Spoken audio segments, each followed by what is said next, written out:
Hey guys, welcome back to my channel. This will be my last topic for our anatomy and physiology class.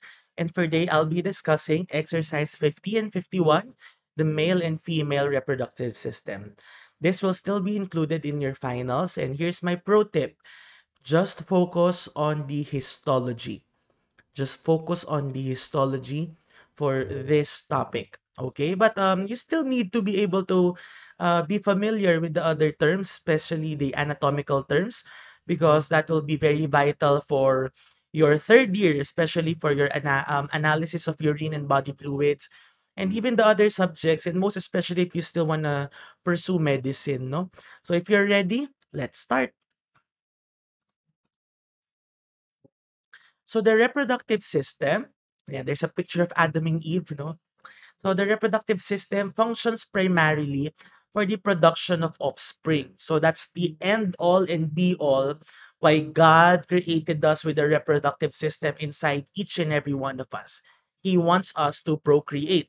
So that's the main function of the reproductive system. It happens, or the reproduction happens by fusion of two sex cells or two gametes. Okay, from your high school science, I'm sure you're already familiar with the two gametes or two sex cells of the male and female. That's your egg cell and your sperm cell. So these gametes or sex cells are formed by meiosis, contrary to the cell division of the other somatic cells, which happens by mitosis. Sex cells divide by a process called meiosis. And the thing that is unique about meiosis is that each cell being produced ends up having only 23 chromosomes. Because in a normal somatic or normal body cell, each cell should have 46 chromosomes. But for sex cells, they are only 23 chromosomes. Thus, they are also called haploid. Haploid cells, or they only have half of the normal chromosomes. And why is that? So that when the egg cell and the sperm cell unites, 23 plus 23 will become 46 or will become a diploid cell with the union of the two gametes. Okay? But this is nothing new to you. This is already something familiar, again, from your high school science. So let's first focus on the male reproductive system. Okay?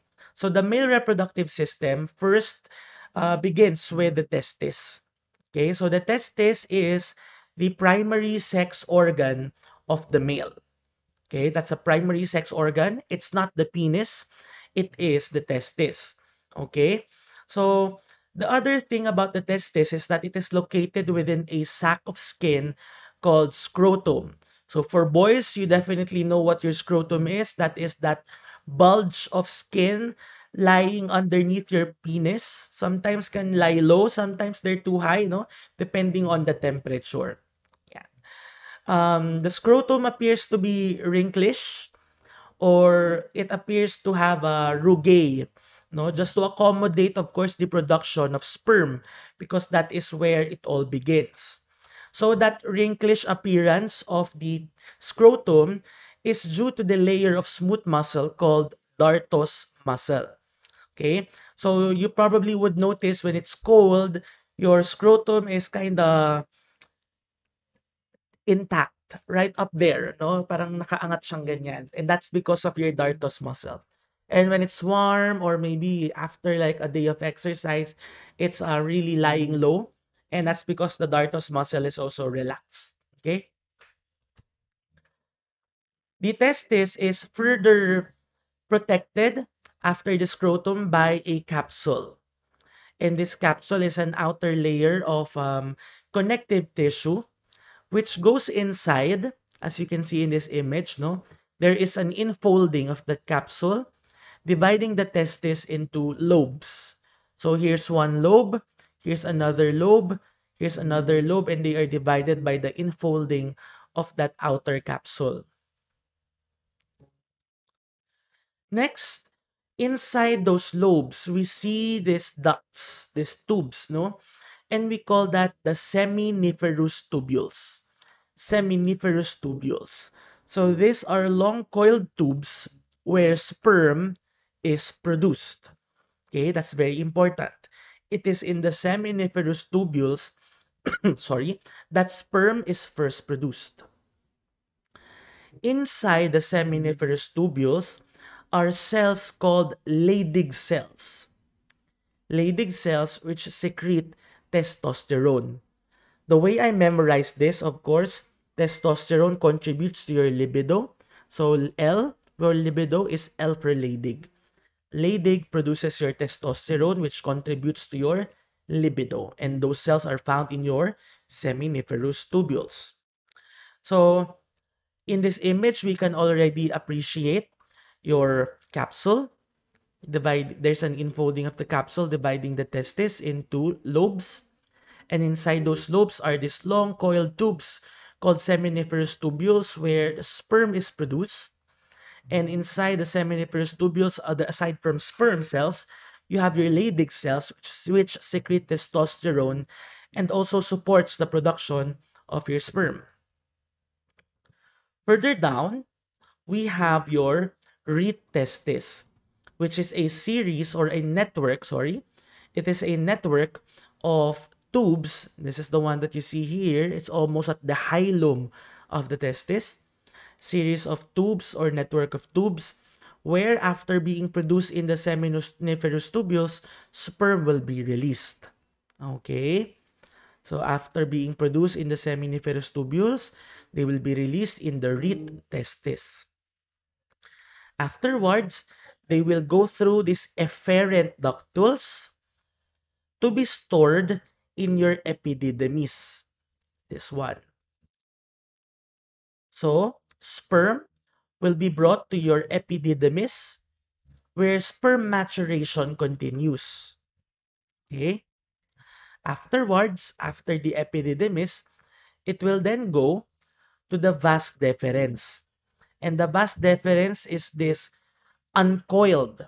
No? Hindi na siya coiled. So, uncoiled tube here which conducts sperm from the epididymis and then it goes to the pelvic cavity. Later, I'll show you an image. No? I'll show you an image of how it travels to the pelvic cavity. And then, what's important about the ductus deferens is this cord here. No? You would notice there is a capsule again. There are connective tissues, there are nerves, blood vessels, which goes together with your ductus deferens. And that forms your spermatic cord. Later, I will show you that again. For now, let me just introduce to you the spermatic cord. Next, we have now the entire structure of the male reproductive system. So after the epididymis, this long uncoiled tube here is what we call the ductus deferens or the vas deferens. As mentioned, from being located in the scrotum, it will go to the pelvic cavity to go to the structures here before exiting the penis during ejaculation. Okay?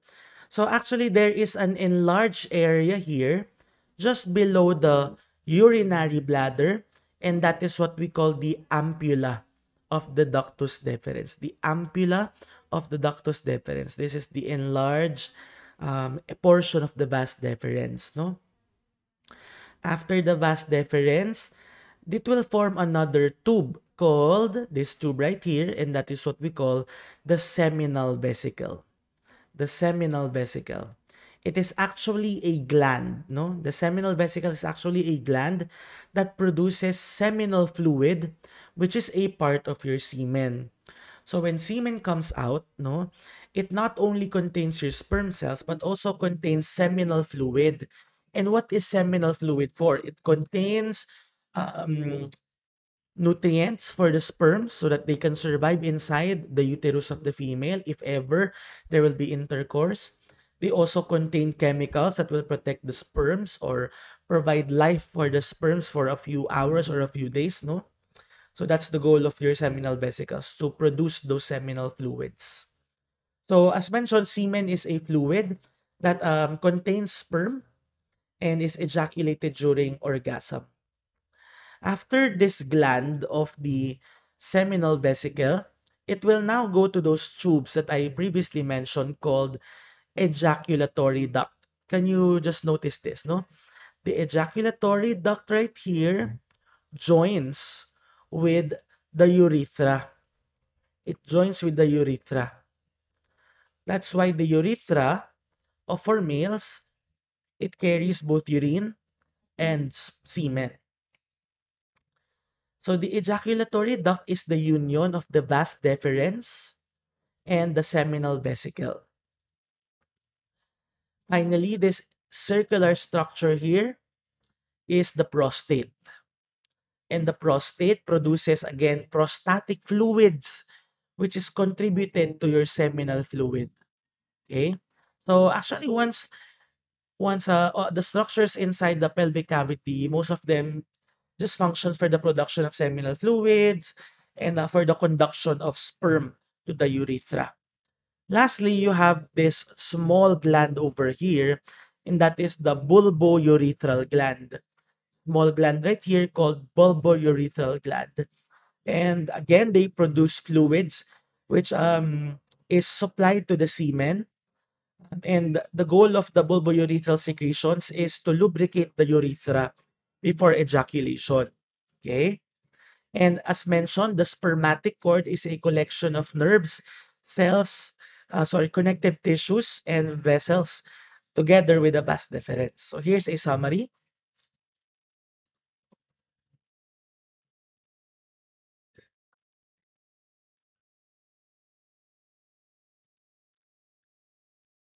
Kindly take a screenshot na lang, no, so that you'll be able to write down your notes.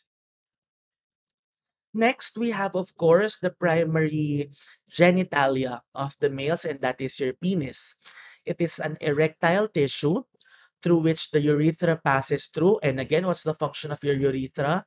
To conduct urine and sperm towards the external surface.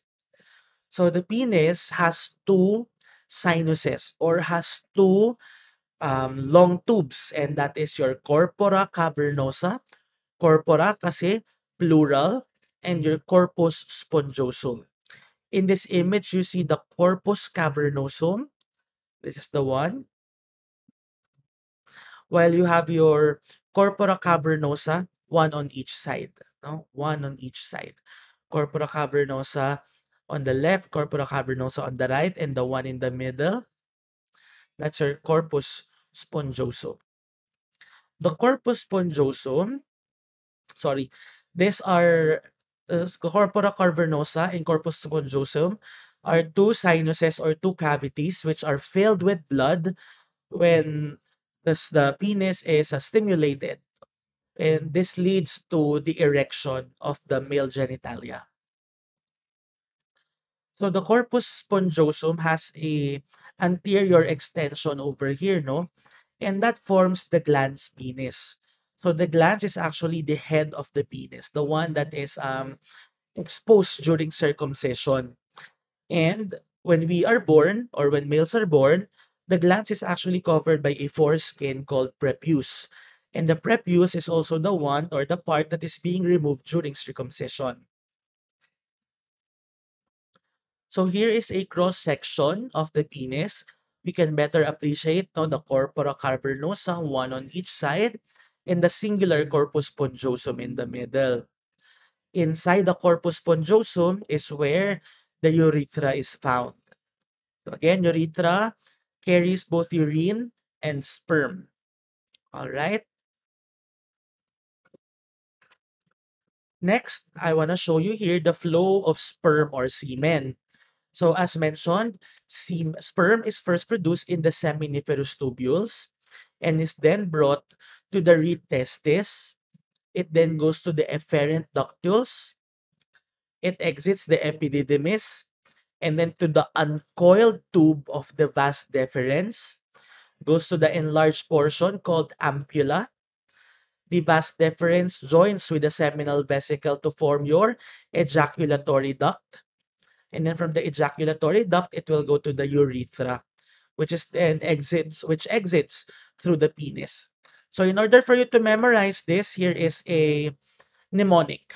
So some real energetic earthworms divide and even unite. S for your seminiferous tubules, R for your retestis, and so on. So earthworms, just think of your male genitalia as earthworms, which divide and unite. And hopefully you'll be able to memorize that well. Now, here's the important part. This is what I'll ask during your finals, the microscopic structure of the testis. So I just want to show everything first to you. So I want to start with the Sertoli cells. These are the SC as seen in this image. So the Sertoli cells are the cells found usually in between itong mga darker staining cells. Sertoli cells are important because they support spermatogenesis. Okay? They support spermatogenesis. You have to remember that. Again, I might ask that in your finals. But the main player of the game is your germ cells, also known as your spermatogonia. These are the outer laying darker staining cells in this image. So basta nasa labas, malaki, darker staining, that's your spermatogonia. And these are the primordial cells which develop eventually into sperm. So basically, in this image ng seminiferous tubules, as the cells go inside, they mature into sperm or spermatozoa. No? So, mas nasa gilid sila or mas outer, they are less matured. And as they go inside, they become more matured. They take on the form of your normal spermatozoa as you know them. So, your spermatocytes here, spermatocytes, yan yung mga longer cells na nakikita nyo rito, no? Yan. They are sperm cells which are found in the lumen. So, LS for late spermatids. Yan. So, yan yung mga yon. And then, as they go in the middle, they will exit na the seminiferous tubules papunta ng reed testis. Doc, nasan po yung final stage or where is the final stage of the sperm? Again, maturation of the sperm cells will continue to the reed testis and most especially in the epididymis where they are stored. Remember? Okay. So I think I'll just ask your Sertoli cells. I'll ask also your sperm for this question. Ayun, grabe, no? Giveaway na. So here is your spermatogenesis. Again, it begins with your spermatogonia, which divides by mitosis. And then once you reach your primary spermatocyte, ilan ang chromosomes nito? 46 pa kasi by mitosis nag-divide. After your primary spermatocytes divide by meiosis, now your secondary spermatocytes only have haploid number of chromosomes. Okay? Haploid number of chromosomes. And as they go into the lumen, they become flagellated, forming your your final form of the sperm. So here is how it looks like. Okay? What's important about the sperm cell itself, there are three parts. The head, the neck or the middle piece, and the tail. No? So when you get to your third year, you'll study sperm analysis and I will actually look at each individual sperm during sperm analysis. So what I want you to know about this slide is the acrosome structure here.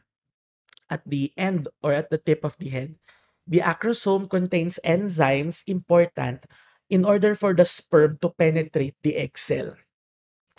So that the sperm can enter inside the egg cell, the acrosomes will destroy the outer layer of the egg cells. Okay? Next, we have the female reproductive system. For males, the primary sex organ is the testis, but for females, the primary sex organ are the ovaries. Okay? They are small round organs. Actually, they're so small, they appear just like almonds. Ganun lang sila kaliit. They're almond-shaped organs suspended by ligaments. So there are actually no bones which suspend them. They are suspended in the pelvic cavity using ligaments. Actually, these are not the only ligaments found in the pelvic cavity. When you go into medicine, you'll find out, ang dami-dami palang ligaments dyan. But for the sake of our discussion, we'll just focus on first the mesovarium. So this is the mesovarium right here. Itong parang wing-shaped part, no? Yan. to yung mesovarium, the one that connects the ovary to the uterus. Okay? The one that connects your ovary to the uterus. And then you have the broad ligament underneath, and then the suspensory and ovarian ligaments, which also help suspend the ovary. So for this slide, so after the ovaries, you will notice now the uterine tube, the uterine tubes. We have a left and the right. The uterine tube is also known, or maybe you're more familiar with this, the fallopian tube. Okay? So at the ends of the uterine tube or the fallopian tube, you will notice these finger-like extensions or projections, and we call that fimbria or fimbriae. What's the role? The role of the fimbria is to catch the egg cell that the ovary will release. Once the fimbriae catches that egg cell, it will allow the egg cell to travel in the fallopian tube to enter the uterus. Okay? So, this entire structure now in the middle is your uterus, o yung tinatawag na bahay bata. Okay? This is where your baby grows. This is the organ that expands and expands and expands to house the growing fetus. So it is a singular muscular sac. It has several layers, which we'll discuss later on, and it's located at the midline of the pelvic cavity. So what are the different parts of the uterus? First, at the top, we have the fundus. That's the most superior portion. And usually, the fundus is where the feet of the baby will be found, no? Kasi the baby usually, when it's ready to come out, head will be at the bottom, foot at the top. Okay? So fundus is the rounded superior portion. Of course, we have the body, which is the main part. And then at the bottom, you have the cervix, no? It is the lowermost portion or the inferior portion of the uterus. And usually, this is the one that we measure when we do internal examination for pregnant patients, no? To check if the baby is ready to come out or not. So yun yung sinusukat namin if you're familiar, no? 1 cm, 2 centimeters opened. That's the opening of the cervix that we try to measure, right? For the layers of the uterus, the outermost layer is called perimetrium. Perimetrium. The middle muscular layer is called myometrium, and the innermost layer is called endometrium. Next is this canal that you see at the bottom, and that is your vaginal canal. It is a muscular canal that is also able to expand during birthing. And this is also the same canal which receives the penis during intercourse. Not seen in this image though is another covering at the distal end of the vagina. It is a thin membrane that is usually ruptured during first intercourse, and that is the hymen.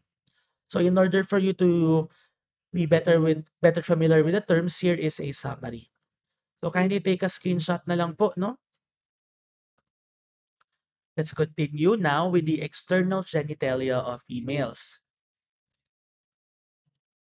So first, I want to introduce you to the vulva or the pudendum. This entire structure here is the vulva. It is a collective term for the female genitalia. So the vagina is the canal inside, but actually it is the vulva, which is actually the better term for female genitalia. This opening right in the middle, this entire opening is called the vestibule, no? It is the central space of the vulva, and it exposes two openings when you put them apart, no? That's your vaginal orifice in the middle where the penis enters or the baby comes out, and the urethral opening where urine comes out. Okay? Next, we have the clitoris on top, and it is covered by prepuce. So prepuce is similar to the prepuce of males, no?